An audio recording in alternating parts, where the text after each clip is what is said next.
Good morning, everyone, and welcome to the Texas Mortgage Bankers Association's 2025 to 26 Educational Webinar Series.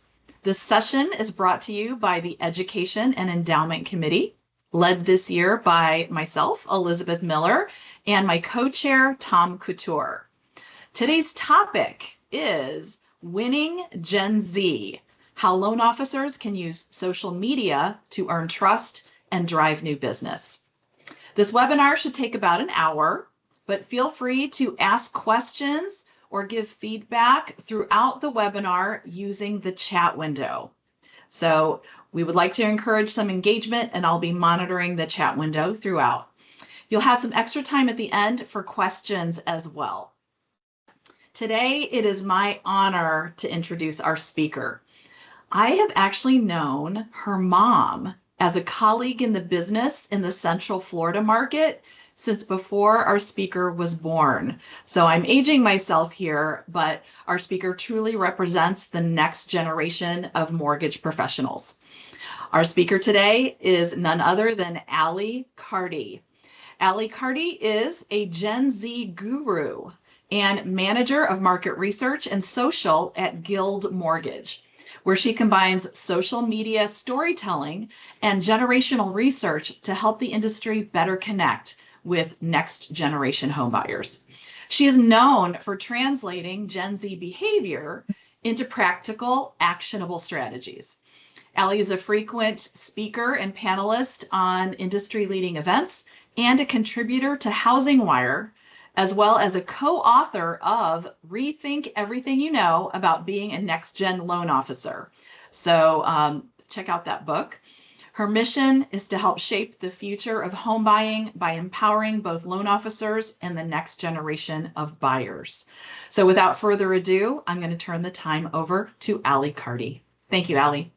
Thank you, Liz. How cool. So just so everyone knows, I had no idea Liz knew my mom before I was born. That's some of my favorite rapport building when I meet people is when they either knew my mom or my dad. So I grew up, I like to say I've been in the business for all 27 years of my life, just because I remember being 6, writing on a little yellow notepad in my mom's car in the carpool line.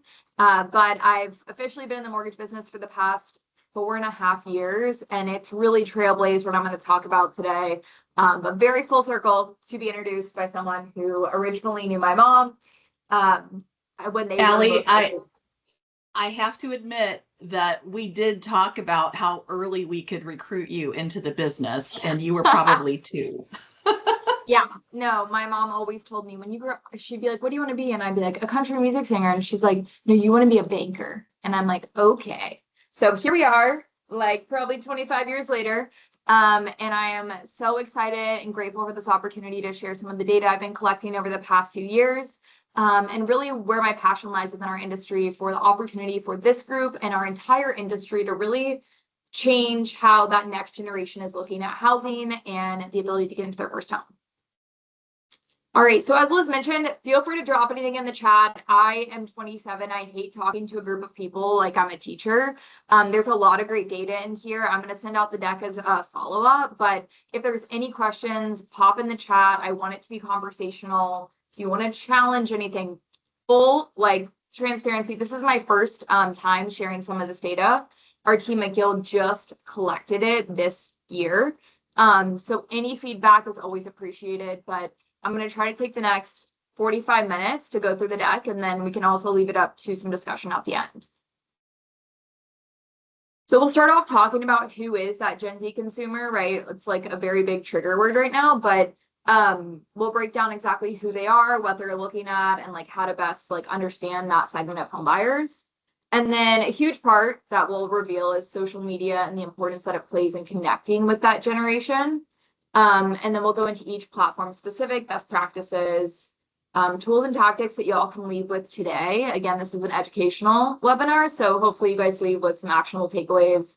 And then we'll close it up just really describing the algorithms and what it means for our industry as we're trying to meet these consumers where they are. So as mentioned, Gen Z is individuals born between 1997 and 2012. So I was born in 1998. And that means today Gen Z is between 14 and 29 years old. So I feel like historically people have looked at this age group as like, elementary school age, but they're really starting to be like high school and beyond. And that's the greatest time to be connecting, building relationships, and really being that beacon of source when it comes to home buying education. Our generation is on pace to be 24% of the home buying market by 2028. And so when we're thinking about, I think it's at 3% today, according to NAR's latest, home buyer report, there's a ton of opportunity for this group over the next 2.5 years to be building relationships and really winning the business of the segment of home buyers. As Liz mentioned, she knew me when I was in my early childhood, but I remember being 10 years old when 08 hit. And for me, having two parents in mortgage, it completely transformed the way we were living. But the good news for this opportunity when we're looking at Gen Z is a lot of kids were not aware of the 08 financial crisis. So when I first got into the industry, people were like, oh, your age of home buyers, they're going to look at the industry so negatively.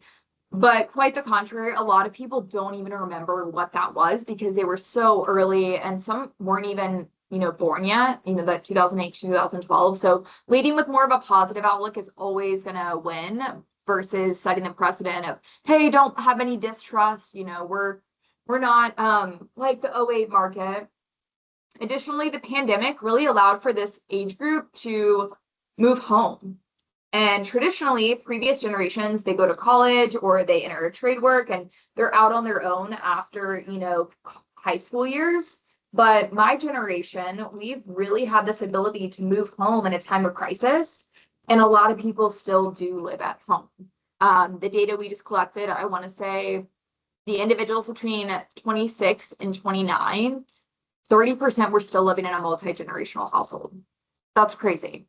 And so just talking about the opportunity when it comes to getting out of their parents' home, it's a huge thing when we're looking at this segment of home buyers.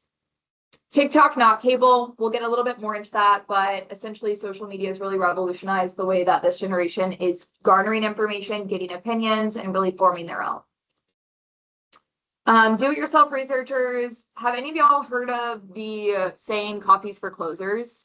I grew up, my mom made me watch that movie. It's blanking in my mind right now, but the saying coffees for closers, like that selling mindset, that's like a hardcore sell.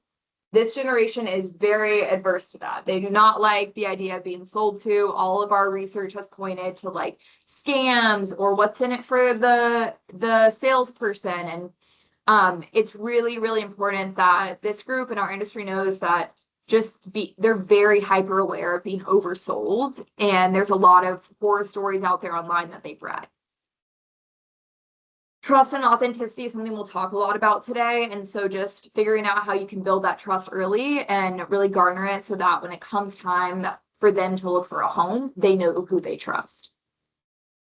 So as I mentioned, Guild has unreleased data.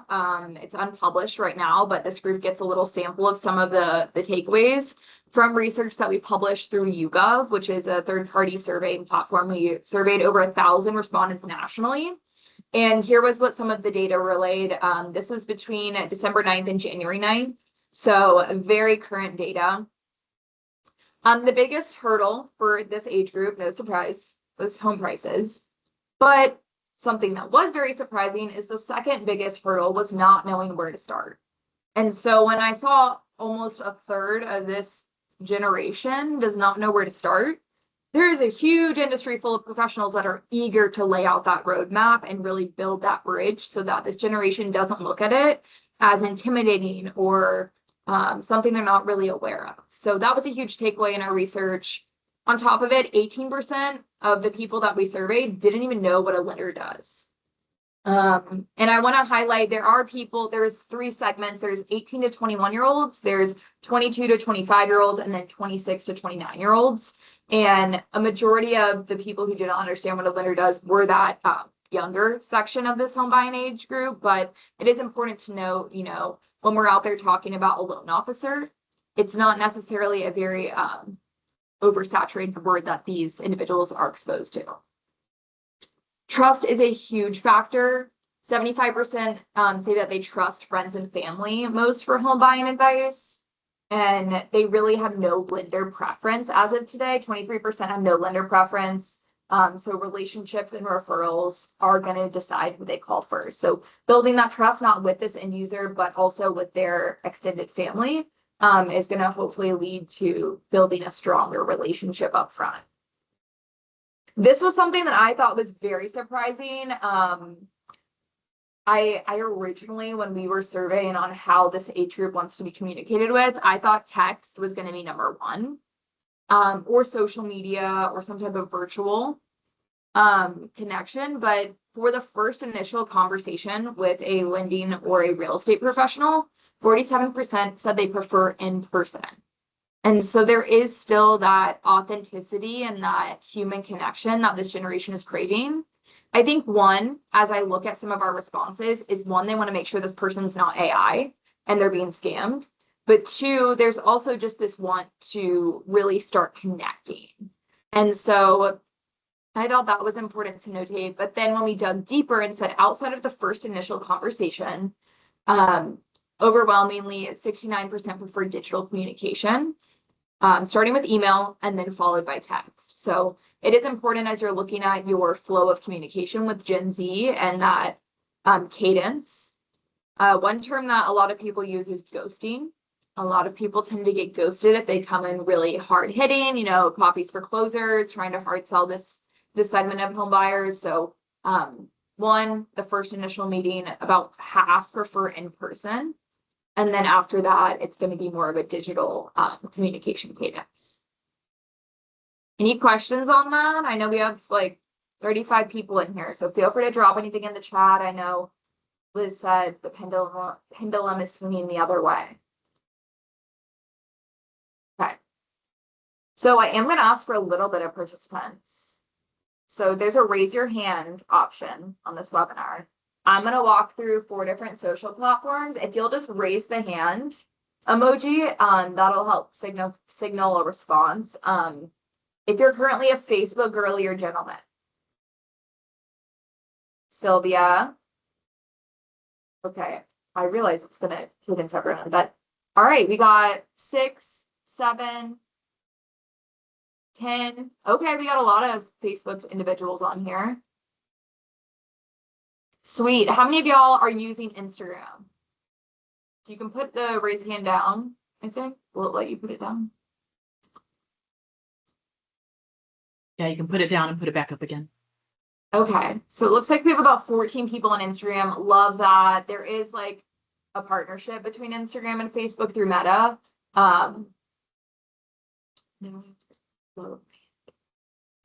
So that's good to know. I'm gonna wait if everyone wants to go ahead and put their hands down. The next platform is a little bit more sticky or unpopular, but how many of y'all are currently on YouTube?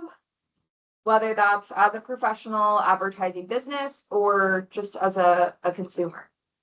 Okay, we have about four people, 6, 7. Awesome. 8.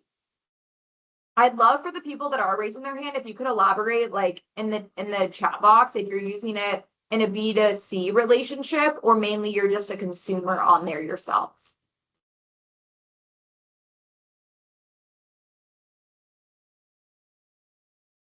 Liz is a consumer.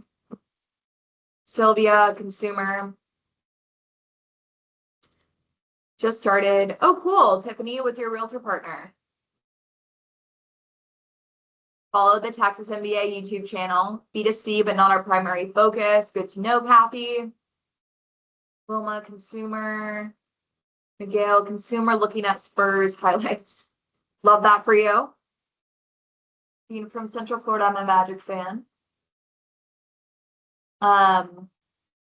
Okay, cool. So the last one is like the biggest buzzword in our industry, and I think it's really important that we'll talk about it today. But how many of y'all are on TikTok?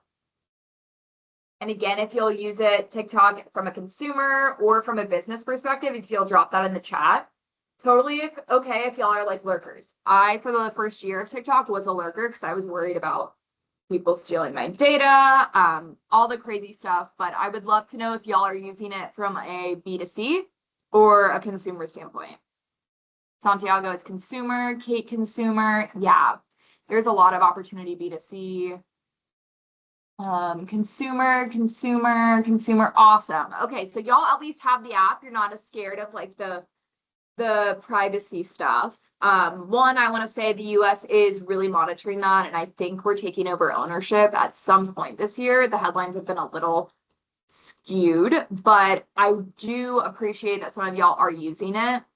According to NAR, this is as of 2024, so it needs some tweaking, but they haven't released their updated for 2025 yet or 2026. So 87% of realtors were using Facebook, 62% were on Instagram, 25% were on YouTube, and 15% are currently marketing on TikTok.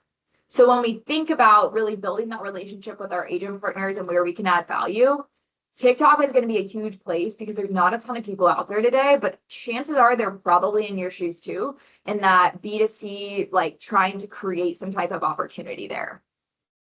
I appreciate y'all's interaction too. I'll try to make it a little bit more interactive as we go through these slides. So what I found most interesting when I dug deeper into our research here at Guild is there's a disparity between where women are researching things and spending the most time as like a social media user and where men are. If y'all have any predictions, would love for you to drop that in the chat. Because for me, originally, I thought everyone used TikTok as like, you know, their go-to like addicting social media platform. But some of the answers that we got through our survey were a little bit different. If anyone has any predictions, feel free to drop them in the chat before I go ahead and review. Okay, I'm going to go ahead and reveal, but feel free to still collaborate in the chat. So women, their most used platform is TikTok, followed by Instagram, and then YouTube. Facebook, not surprising for this generation, it's really not the most used platform, just given the short form video content platforms out there. But when we compared it to the men's responses, well, and this is percentages, sorry. I don't know why the percentage got cut off on these, but 12% were on TikTok, 13% Instagram, but 44% of men were using YouTube as their go-to platform. And so this comes in forms of shorts or long form YouTube videos, but I think it's really important to notate like the audience and the gender preferences that are at use here. So I thought that was really interesting when we broke down like the specifics. But just moving forward, knowing your audience, there's going to be a lot more women on TikTok and a lot more men on YouTube. So I thought that was interesting. Additionally, Realtor.com published some research at the end of the year last year.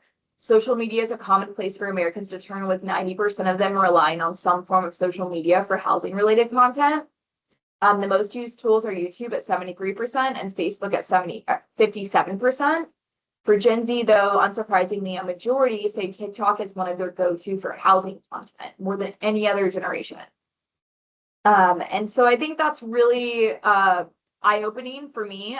It aligns with some of the research that we did, but also when we think of how many of, like the fact that only 15% of our realtors were currently advertising or marketing on that platform, there's a huge opportunity for one, us to get in front of that B2C connection.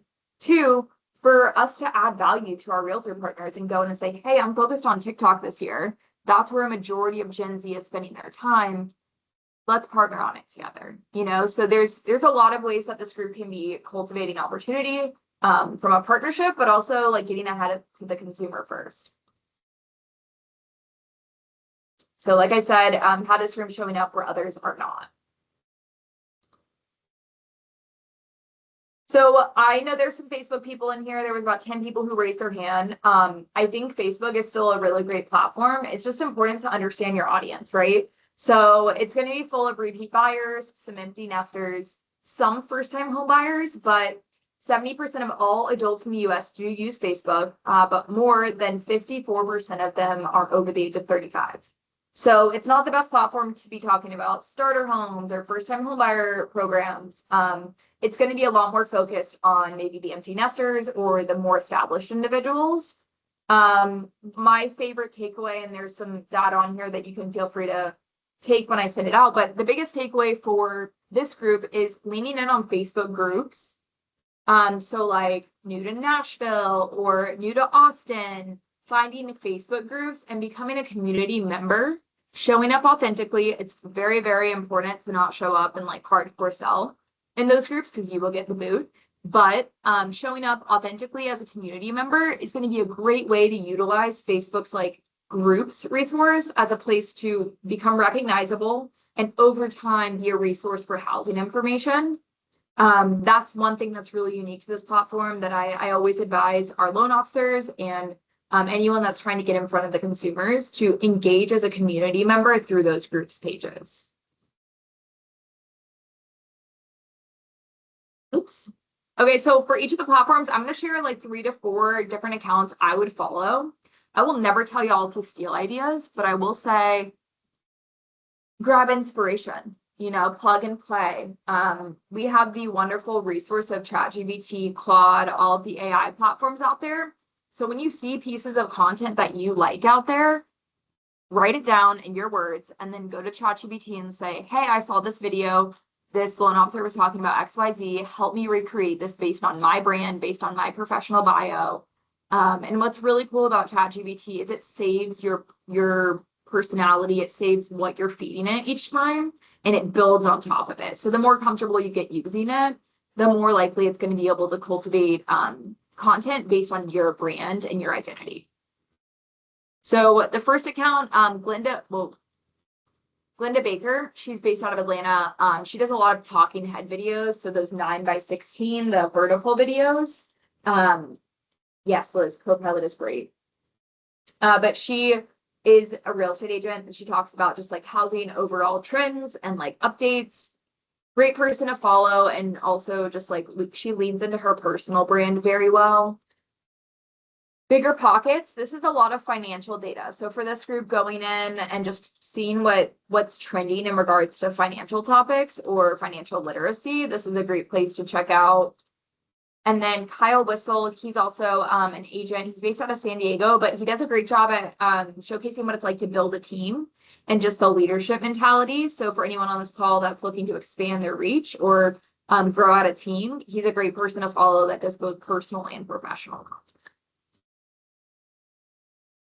Now, YouTube, I know I shared at the beginning, that's really where a lot of the Gen Z men that we surveyed were spending their time. And it's really that platform where you're going to cultivate a lot of trust because the average watch time is 10 times longer than Facebook or Instagram. So you got an audience captivated. It's a lot harder to build that capture rate on this platform. It's great for first-time buyers and relocation leads using like keywords like moving to Austin, moving Texas real estate, using those types of keywords in your posts. That's going to help feed the YouTube algorithm and ultimately prioritize your SEO scoring. So that second bullet point, YouTube uses an algorithm similar to Google. So it's going to promote your SEO content, but it's also going to promote it to local audiences. It's great for neighborhood guides, restaurant reviews, local market predictions. It's going to be longer form content, but they also have shorts that you could repurpose your content for Instagram and Facebook and TikTok too. Now, before I showcase ideas and who to follow, my biggest call to action for YouTube is just having a page set up, right? So you have a page set up, maybe you have content that you repurpose on the platform. I'm not telling y'all you have to dedicate 5 hours a week to publishing long form video. My biggest call to action is having a page set up.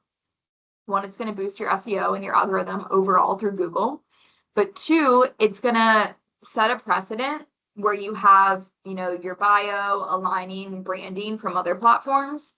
And then I recommend having a short intro video. This is something that's 5 minutes or less, and you just set the precedent for the page. Hey guys, so happy you found my YouTube page. Just to set the expectations, I'm only going to post on here every now and then. If you want more content from me, make sure to follow me on Instagram, TikTok, Facebook. I post a lot more frequently on there. But if you ever need help or have questions about the content I do post, feel free to message me or leave a comment below. And so that's going to really set the precedent. Like it's still out there. You have a page, but you're not as frequently going to be using it. So they don't expect, immediate responses or also a ton of content right off the bat. Ken Pozak, he is based in the Central Florida market. I grew up in Orlando, and he did a great job at just like tying in the theme parks and the attractions to his brand as a real estate agent within the Orlando market. I moved to Nashville, and I realized everyone here is like, oh my gosh, you came from Orlando. Ken Pozak does a great job on YouTube. So it's not just from my little Central Florida community. Nationally, he's done a great job at really branding himself as a local expert in his market.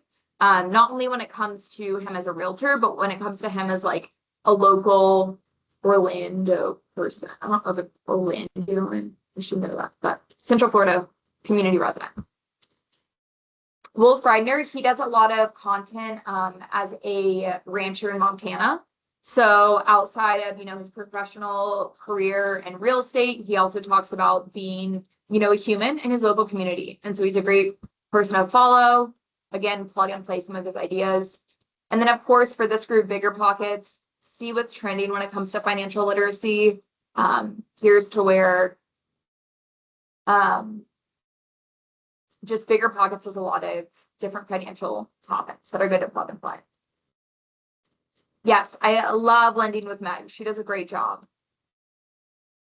Now, when it comes to TikTok, only 15% of agents are using TikTok again, but it's great for first-time buyers. You're going to get a lot more virality with this platform, and it's just a fun platform to be a consumer on. And at the end of the day, our biggest wins here at Guild with the loan officers I coach come from TikTok. People find people on TikTok, our loan officers, and then they take that handle or the Instagram or the TikTok name, they look them up on Instagram. And so they're following them on both accounts, consuming both content.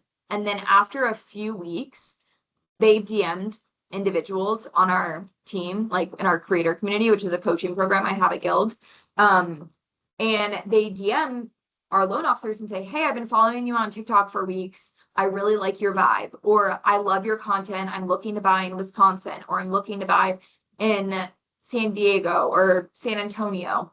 And it's a long sell, but it really is proving to gain the first initial attraction.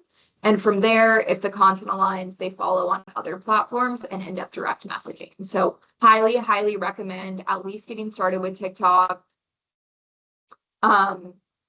Here is a gentleman, his name's Austin Hankwitz. He does a lot of Gen Z and millennial targeted like economics and financial breakdown. So he talks about like 401ks, but then he talks about real estate. And for anyone that doesn't want to be on camera all the time, he's a great account to plug and play. He has a lot of financial literacy out there where you don't have to have your face on. You can just have a little tripod that bends down, looks at your phone, and you just write and talk through it. So highly recommend. We'll walk through some editing platforms after this. This was a realtor that I love in Nashville. I ended up working with him, but what I learned was that 80% of his business came from TikTok. And on top of that, he used a hashtag moving to Nashville. And for this group, y'all could do hashtag moving to Austin, hashtag moving to Dallas. And you can really get ahead of that consumer to ensure that they're getting, pre-approved and they're all lined up so that when they do meet an agent or you introduce them to an agent, they're able to, get into the home.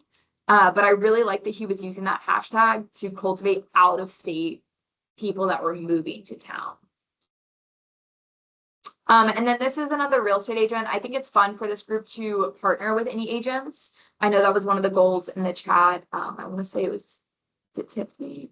Yeah, Tiffany is doing a series with her realtor partner. But for TikTok, if you wanted to take any of these ideas that are agents, you could always partner with any type of realtors to try to do the same thing. But Lisa, she does a really fun job. I admire her because in a time where COVID was hitting and TikTok was introduced, she's probably in her early to mid 40s. Instead of saying, oh my goodness, I don't want to mess around with that platform. I'm too old. I can't do it. I don't want to be on video. She instead said, oh my gosh, there's an opportunity for me to re-strategize the way that I'm garnering business. Let's do it. And so she goes into her homes and she hides throughout the property and has a little baby mic, and she'll be like, you'll never guess where I am. and then she'll pop out. So I can't do it great on Zoom like this, but definitely highly recommend looking her up on TikTok. Her videos are entertaining. She has someone, an admin or someone on her team, follow her around and do these types of videos, but it's good to maybe work on with your agent partners or just trying to make most of your time if you do go to open houses or go visit properties. This is something that I was introduced to this year, but it's called the Creator Search Insights. So if you're someone who's like a lurker on TikTok, I recommend just typing into the search bar Creator Search Insights. This is going to show you content that is created for you or suggested to you based on what you engage with, what your brand is, and just suggested trending content based on like your niche. And it's a really nice way to just plug and play videos. So you can see examples here. You'll see like this LeBron James decision, 74.2 million views. It's trending. You can also go into audio. So when you click view, you can see like trending here and it'll give you audio that you can just play. It's just nice to get inspiration and see ideas, especially starting out on your TikTok journey. It'll show you what's trending, how to recreate any photo posts if you want to do like a carousel on TikTok. A carousel is where you have multiple assets. So like a photo, video, and you just scroll through. So this is just a nice little hack for anyone looking to see like what content would be suggested for them based on what they're engaging with on TikTok. Lastly, I am an Instagram girly through and through. I love Instagram. I think it is essentially a digital business card for loan officers today. If I recommend, like I just bought my first house, for example, if I'm going to recommend someone, I'm going to send the Instagram page of that loan officer to my friend. And I think a lot of Gen Zs would participate the same way, especially when I look at, you know, the way that I get sent recommendations or referrals. So I think Instagram is a great way to really invest your time, have that digital presence, and over time, you know, keep posting. You don't have to post as often as a platform like TikTok, but Instagram's great to have overall evergreen content. First-time buyers, younger buyers, and sellers. As of July of last year, they introduced SEO scoring. So much like YouTube, it's going to use your content on Instagram, and it's going to feed your Google, you know, scoring, your SEO score, so that you're showing up more often, especially if you have a video that goes viral or some type of content that does really well. It's going to boost your internet search too. So that's really good. Overall, great platform to be investing time in, not only from a digital branding perspective, but like I said, the SEO scoring part too. Educational videos, you can boost a post for a small amount of money versus doing a ton of paid ads. You could put $15 behind a post and get a small increase in localized views versus having to do a super targeted ad that might cost closer to $100. And like I said, brand awareness, digital business cards. Sarah Blakely, I have a lot of our loan officers that say, Allie, I think that's great, but I just don't know how to bring any of my personality to my professional side of Instagram. And Sarah does a great job. She's the CEO of Spanx. She romanticizes being a mom, you know, her journey in becoming a CEO of a company. And she does a great job at really mixing the personal and professional. So I highly recommend checking out her content if you do not already follow her. Like I said, Glenda Baker, over 319,000 followers. She talks about housing market data, housing market information, and also brings in parts of her personality. Of course, following NAR's account, they're going to have a lot of localized data. So like, for example, if I see anything about Nashville on their page, I share that to my Instagram story. It's a great place to just be sharing headlines on your story that could make people want to DM you or just read other type of reputable, you know, information about what's going on in their local market. I was recently down with one of our loan officers in Fort Worth, and so that was the example I chose. But really, any type of localized Instagram page, I highly recommend y'all follow. And then over time, as they're posting about events or concerts or anything going on in the local community, you take it as an opportunity to share that piece of content on your Instagram story. because as the people in your community are viewing your content, they're like, oh yeah, I'm going to go to that, or they want to message you, and they just start associating your name as the local mortgage professional within that city. So highly recommend, whether it's Visit Fort Worth or it's a Dallas page. In Nashville, it's Nashville TN. But just finding local pages that have a big following that post about local upcoming events. That's a really great practice when it comes to Instagram. So partnering with your agents, this would be my best piece of advice when you are going in to work with any type of partners, utilizing ChatGPT, helping them come up with a caption. This is a prompt that I would say, hey, here's a prompt that I learned, in the social media course, but help me come up with a caption for a home tour in what's a neighborhood in Texas? Feel free to drop it in the chat. Some type of neighborhood. Not like a city, like in Nashville, we have Green Hills, we have the Gulch. Highland Park. Love it. Thank you, Mark. Help me come up with a caption for a home tour in Highland Park. Here's some more information on the home. 4-bedroom, 3-bath, garage, whatever the specs are. Ensure the caption is optimized with SEO searchability in mind. So that's really what's different today versus last July when they introduced the SEO scoring through Instagram. SEO searchability is really important. You can also put trending audio on top of home walkthroughs. So for example, from a mortgage perspective, you can put training audio on top of anything, whether it's educational content, B-roll, and B-roll is any type of content of you like typing on your computer, walking your dog, put any type of training audio on top of generic content. And so you find trending audio by going into this little trending section when you go to add audio to anything on Instagram or Facebook. Example, what can 500K get you in Austin, Texas? Or like, here's a Nashville home, 680,000 get you in Nashville. Those keywords are going to really send your content to the right audience, especially on TikTok and Instagram. So we talked a lot about strategy. Hopefully y'all are still with me. I know we got about 30 people still on the call. I really want to get y'all thinking about, okay, Allie, I'm there. I understand the value. How can I leave today and actually start posting? So here are 3 tools that I have invested in. I'm the type of person that if I'm going to clean my house, I have to buy like a new scent or make some type of financial investment so that like when I go to be like, I don't want to do it, I'm like, you know what, Allie, you spent $30 on a new home cleaning scent. You got to do it. If you're like that and you're like, okay, you know what, I need to make an investment, but not a huge investment. These are 3 things I would buy. I would buy little baby mics, like the Lisa Dubois lady. She pops out. It adds not only an elevated look to your video, but it does help your audio really like zone in on what's being said. And then this little suction case, silicone suction phone case. I have mine around here.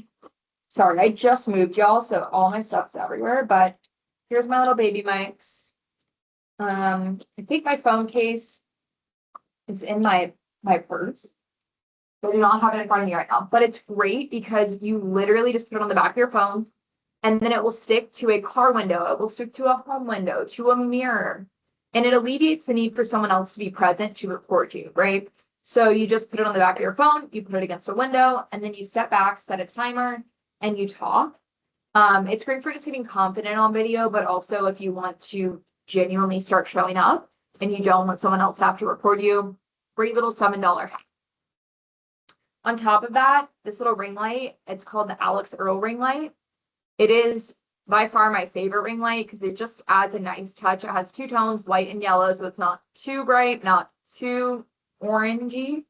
$25, really nice. You can add it to your phone or your laptop, and it's very like compact, so you can travel with it. All right, Allie, I got all the stuff. I've got some ideas. Where do I start? If you're not familiar, this is iMovie. It's on any Apple product. It was really the first software for independent people to use outside of like, professional video editing people. So iMovie, a lot of YouTube videos on it. If you're an Apple user, recommend that. It's very desktop friendly. There's no mobile friendly version. CapCut. This is my go-to for editing. There's a free version. There's also like an upgraded version for like $7 a month. It will do auto captions. It will show you what's trending on TikTok. Its parent company is TikTok. It was made to make TikTok videos easier to edit. I really like CapCut, but if I was starting out on my content journey today, I would use Edits. One, CapCut with all the headlines around TikTok's potential going away, staying. There's a lot of users that decided to stop using it for fear of it going away. But on top of that, Edits is free. So Edits is Instagram's competition to CapCut. So right, CapCut came from TikTok. Instagram has made Edits.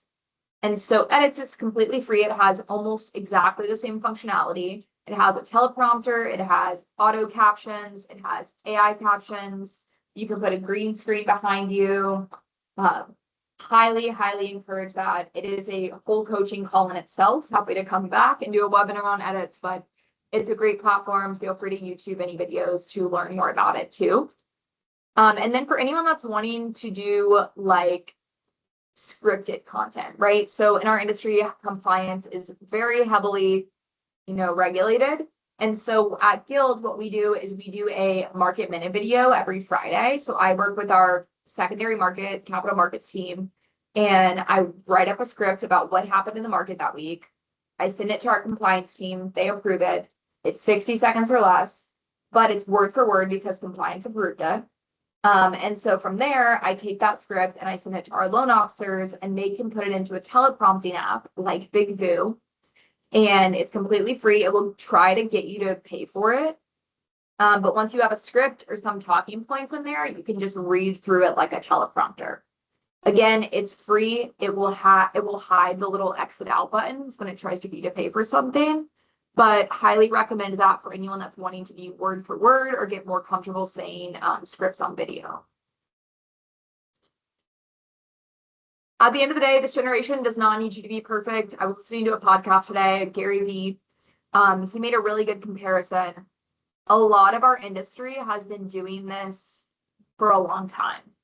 And when my mom and probably Liz hopped into the business, it was very much taboo to bring personal to your workplace, right? Like my mom was like, you leave personal at the door.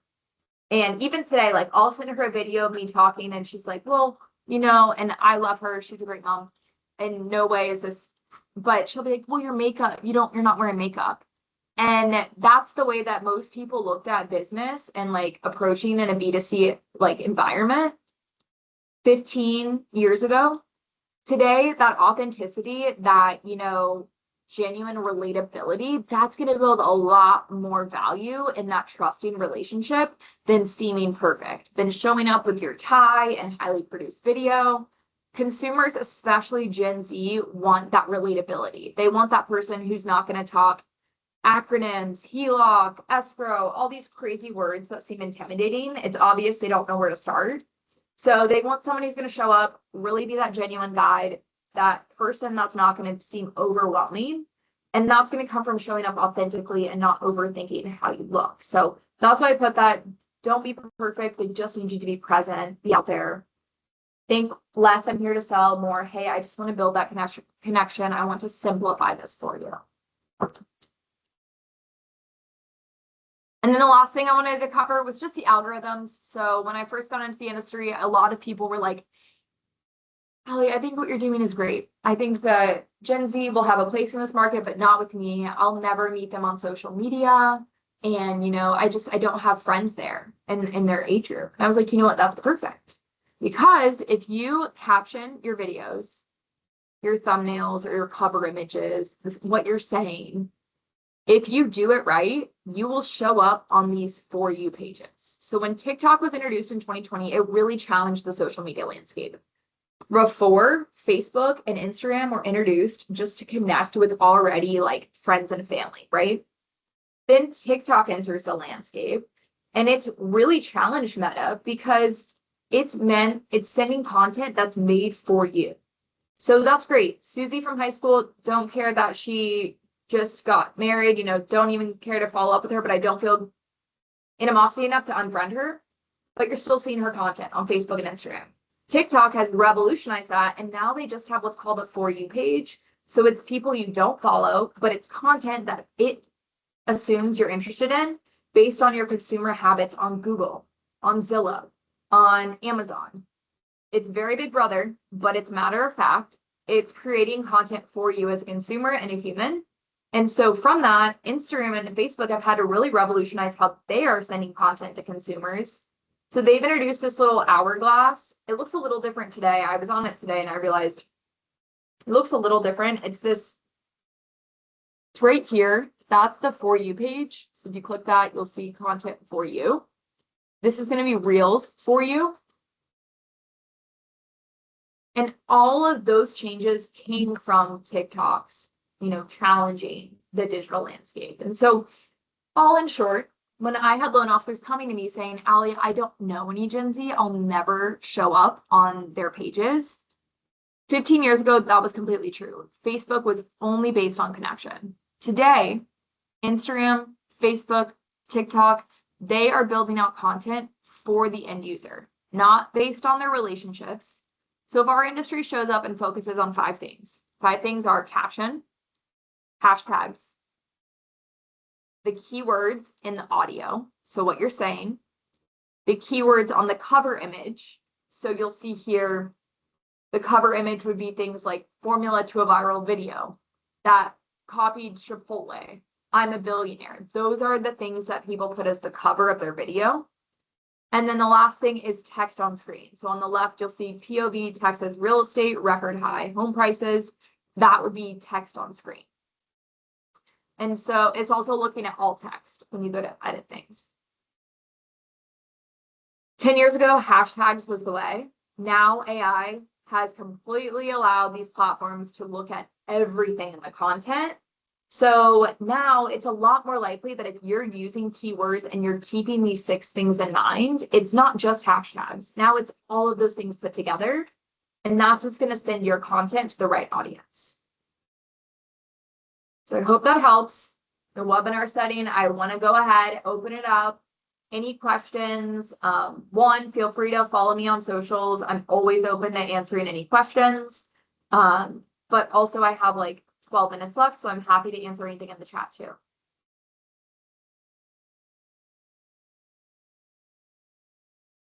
Clipchamp is great too. Yes. Yeah, I've been using Clipchamp a lot this week. It also allows you to add AI voiceover if you have something where you don't want to put your own voice in. From a trainer standpoint, I love that, but maybe not for social. You want your own voice out there. Yeah. That's a great call out. I do, I like Clipchamp. I've been editing as well, but CapCut is my favorite. So edited by now. Oh, there we go. But, okay, Kate said, what's your personal favorite trend lately? Great question. So I don't know if y'all have seen this trend. It's on Instagram, Facebook. I think it's trickling into TikTok. I would say it's this is who's answering your email. This is who's answering your text. This is who's getting you pre-approved. And it's a photo of the loan officer or the individual from when they were younger. So like, this was mine. It was me as a child, and it says, this is who you're asking to help you with social media. This is who answers your text messages and emails. It's just a trend that is on Instagram, and it's called This Is Who. And it's basically just like establishing yourself as a young kid and like where you've come to now. So that would be my favorite trend right now, but there's a lot out there and it's changing every week. So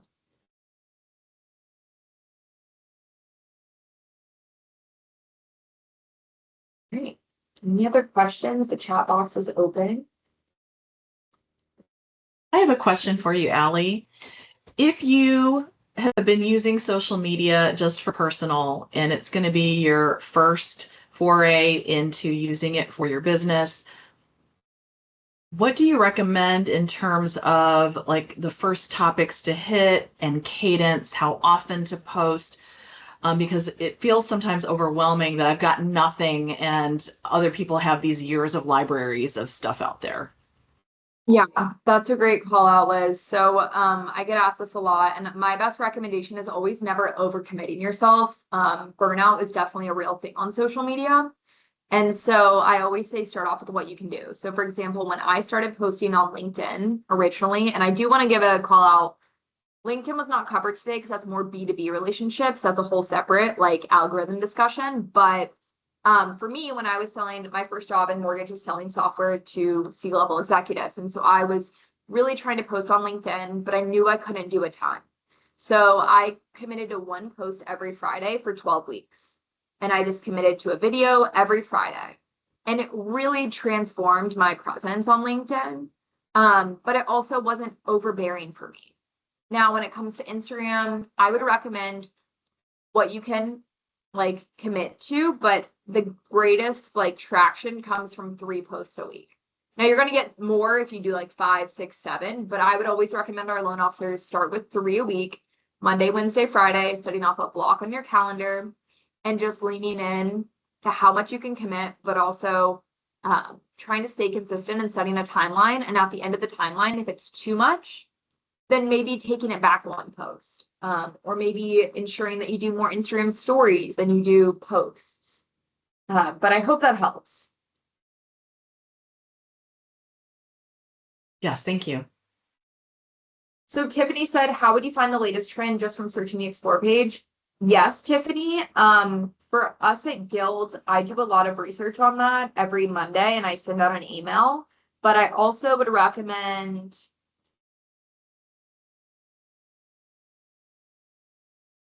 this is a individual I follow and she does a great job. I am Michelle Gifford and she posts trends. Sorry, my phone is so cracked, but she posts, I'll drop it in the chat. I am Michelle Gifford.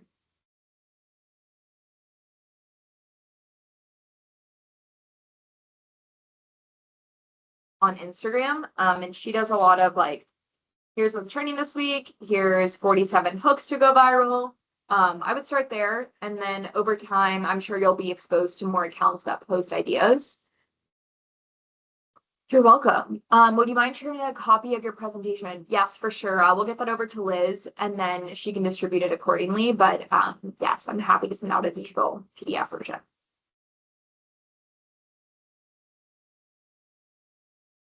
Kind of an alternate question that I have for you is, are there any trends that you would recommend we avoid, stay away from? Because there's so many trends that come and go. Are there any that, or certain types or characteristics that would be ones we would avoid?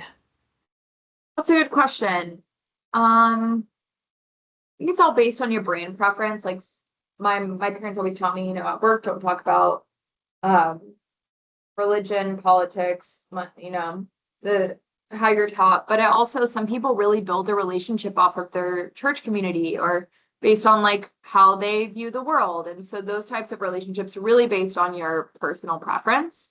But I would recommend staying away from highly designed content, right? So like a lot of our loan officers, when I first started at Guild, people were just posting a ton of educational design photos. And I was like, a photo that says reminder to turn your clocks back, that means nothing to me when I'm scrolling versus someone on video who's like, oh my gosh, y'all, I woke up 2 hours late because I forgot to set my clock back or whatever. And like the story side of it is going to be a lot more beneficial than a designed image. And so a lot of accounts, will find success with design images, but from an LO perspective, I just highly recommend avoiding like your entire page being Canva designed or like externally designed images. That would be a not great practice. And then outside of that, I think a lot of people rely on like hashtags, and I would just recommend keeping hashtags 3 to 5 because like I mentioned, 10 years ago, that was the only way people could decipher what was in the content. But today there's so much more that goes into it. And so a ton of hashtags could sometimes even de-promote your content. So just trying to keep it 3 to 5 is going to be the best practice. I hope that helps. That's a good question. I Great haven't ever tips. really Yes, thank you. analyzed for trends. Yeah, I was curious if you're going to say anything about like pop culture type trends. Do you want your loan officer out there doing the latest Taylor Swift thing or the latest little dance thing? Or, there's certain things we should avoid. Yeah, and I think that's all, again, brand preference, like how you want to personally brand yourself, as well as your compliance team. But for us here at Guild, like some of our loan officers have a great brand as like a Swiftie, or some people like really lean into the dancing trends on TikTok, and like that's just their personality. So it's a good question, but I will say it all comes back to how they want to show up.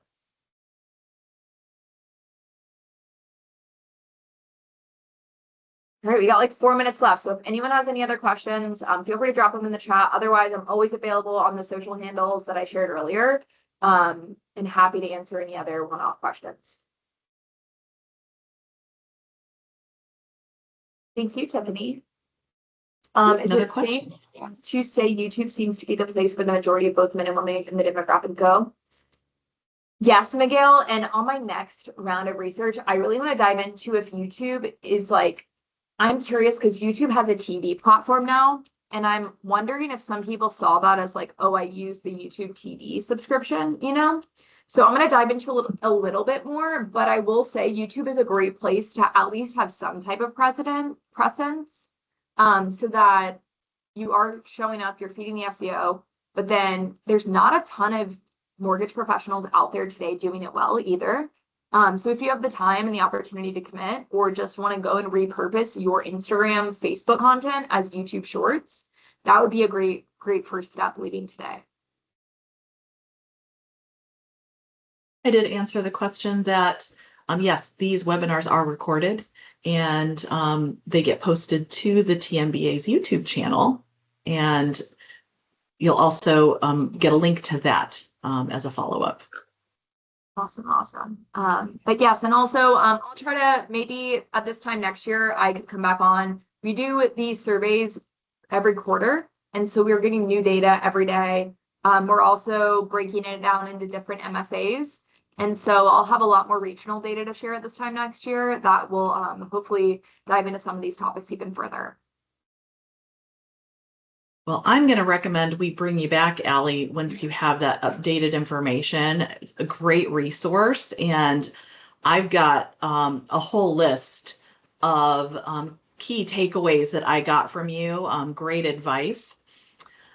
We just have 2 minutes left. So I'm going to go ahead and just thank you, Allie, for putting this together for us and being willing to come and share your knowledge. Thank you for your time. And also a thank you to our attendees for spending your time with us today, an hour invested in your education. Texas MBA continues to work on bringing you great webinars like this one, so please check out the homepage at texasmba.org for the upcoming schedule and watch for those promotional emails that come from Texas MBA reminding you to register and attend these. Coming up in April is our 110th annual convention in Austin, Texas. April 27th through 28th, 2026. So we look forward to seeing you all there. Thank you again, everybody, and have a great day.